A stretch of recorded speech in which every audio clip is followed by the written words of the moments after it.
যদিও আপনাদের এই সচিবালয় সেখানে এখনো সমস্ত দোসরেরা এই স্বৈরাচারের ফ্যাসিবাদের দোসরেরা বসে আছে, কিভাবে কাজ করবেন আপনি?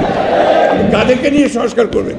এরা তোকে আমাদের প্রধান উপদেষ্টা মহোদয় একটা 100 দিনের পূর্তির বক্তব্য রেখেছে, ভালো হয়েছে, অনেকেই আশান্বিত হয়েছে, আমি একটু আশাহত হয়েছি। আমি আশা করেছিলাম যে প্রধান উপদেষ্টা মহোদয় তার সমস্ত প্রজ্ঞা দিয়ে সমস্যাটা চিহ্নিত করে তিনি নির্বাচনের একটা রূপরেখা দেবেন। আমি কেন বারবার নির্বাচনের কথা বলছি? কারণ নির্বাচন দিলে আমার অর্ধেক সমস্যার সমাধান হয়ে যায়। বিএনপি ক্ষমতায় যাক না যাক, দ্যাট ইজ ইম্যাটেরিয়াল।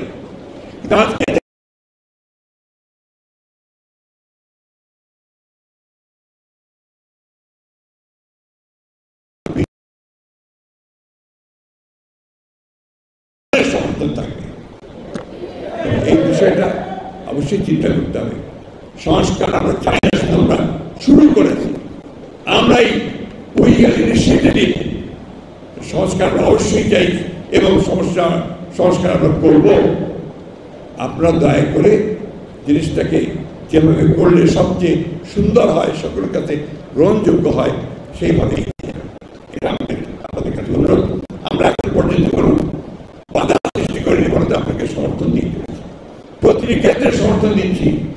যদিও আপনাদের এই সচিবালয় সেখানে এখনো সমস্ত দোসরেরা এই স্বৈরাচারের ফ্যাসিবাদের দোসরেরা বসে আছে, কিভাবে কাজ করবেন আপনি? কাদেরকে নিয়ে সংস্কার করবেন? এরা তো সংস্কার করতে দেবে না আপনাকে।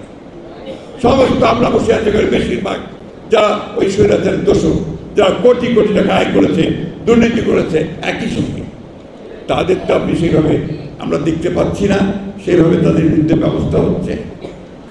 এগুলোকে একটু দৃশ্যমান করেন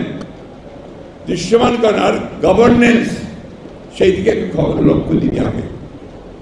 প্রশাসনকে চালানো, দেশ শাসন করা, এর মধ্যে যেন স্বস্তি পায়, শান্তি পায়।